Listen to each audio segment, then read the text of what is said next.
Picture this. It's 1965 in rural Mississippi. A black woman named Hattie has just given birth to her fourth child in the back bedroom of her mother's shotgun house. The baby is swaddled tight in a faded cotton cloth, her skin still shiny from castor oil and warmth. The elders of the community arrive to visit, not empty-handed, but with rules, boundaries, and quiet reverence. No one touches the child without asking. Some won't even hold her until she's been in the world long enough. And nobody, and Hattie means nobody, is putting their lips on that baby's face. This wasn't a myth, it was a warning system. Scope News decided to investigate the deeper reasons behind this long-standing tradition in black communities. The fierce protection of newborns, the refusal to let just anyone touch the baby, and the generational trauma that made this unspoken rule law. Because as it turns out, it's not just about germs. It was about the ghost of history. Long before modern medicine made it common to carry around bottles of sanitizer and discuss RSV on mommy blogs, black families knew the stakes were different for them. Black babies have always had a higher risk of illness and death, statistics that stretch all the way back to slavery and persist to this day. During Jim Crow, many black mothers were barred from giving birth in segregated hospitals. They had to rely on midwives, home births, and community healers. That meant there was no sterile nursery, no NICU backup, and no doctor doing routine checkups. So, what was the community's response? Limit exposure. Don't let everybody near the baby. Don't risk it. Many elders still remember the devastation of losing a baby to a bad cold or a touch of pneumonia, illnesses they suspected came from outsiders bringing bad air or bad energy into the home. There's a reason older folks would scold, "Don't let nobody breathe over that baby." This is more than tradition. It's a trauma response. When your child's survival has historically been uncertain, caution becomes a form of love. In many black households, especially in the South, the Caribbean, or the Gullah Geechee corridor, spiritual protection isn't optional, it's essential.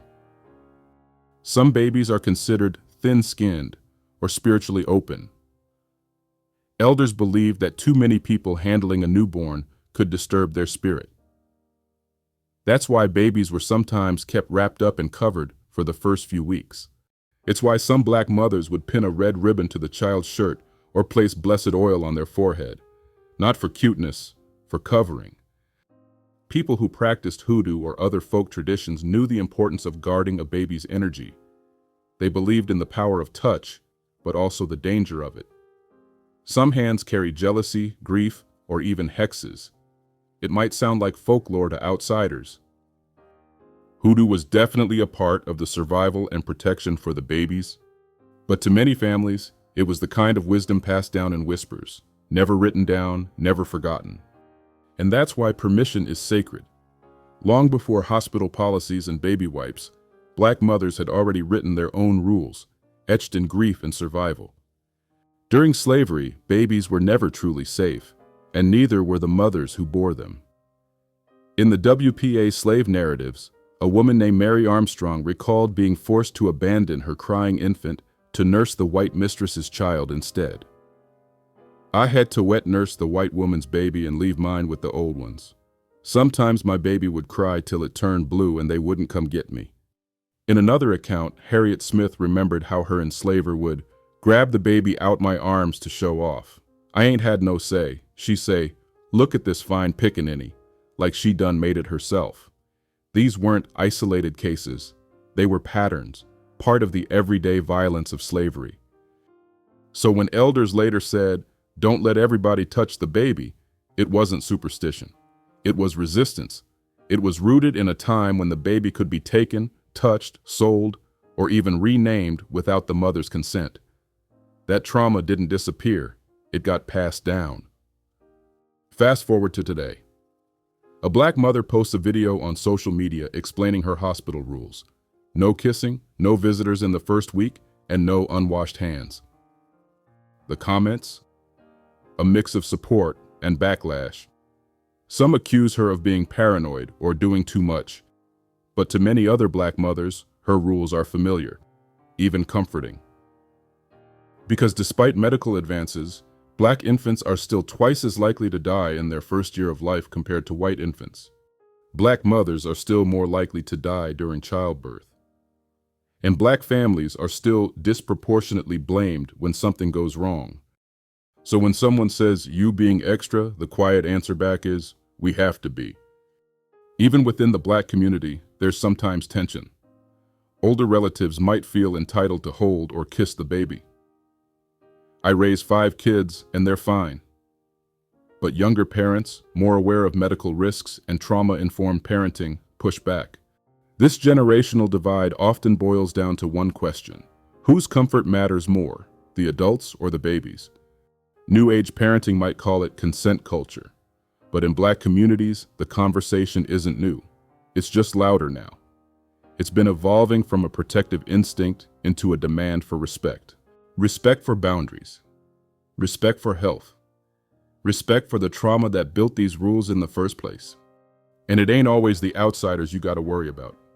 Sometimes it's the ones in the family too. The auntie who has everybody in and out her house. Grown men sleeping on couches. Strangers passing through like it's a bus stop. Or the uncle who don't quite act right. You know the one. The one nobody talk about directly, but everybody know to keep the baby out his lap. These ain't just gossip. These are whispers that come from memory.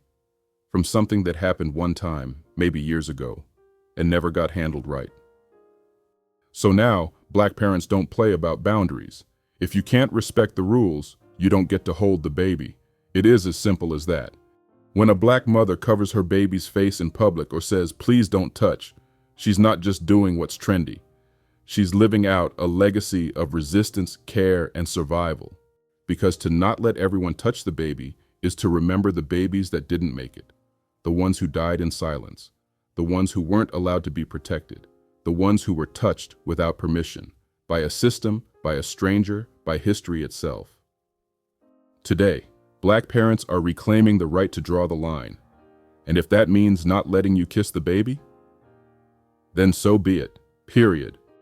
Scope News tells the truth. Here are the facts. Mary Armstrong interview, Federal Writers Project, Texas, 1937, and Harriet Smith interview, Federal Writers Project, South Carolina, 1937, come from the slave narratives which are available at the Library of Congress. March of Dimes 2023 report on racial health disparities. Additional oral history references are from the Low Country Digital History Initiative and Gula Geechee Community Archives. Legal disclaimer. This content is presented for educational, informational, and entertainment purposes only. It includes cultural analysis, historical references, and reflections based on real-world patterns and events. Viewer discretion is advised, especially for sensitive or triggering topics. Scope News aims to represent history and lived experience accurately, but cannot account for every individual perspective.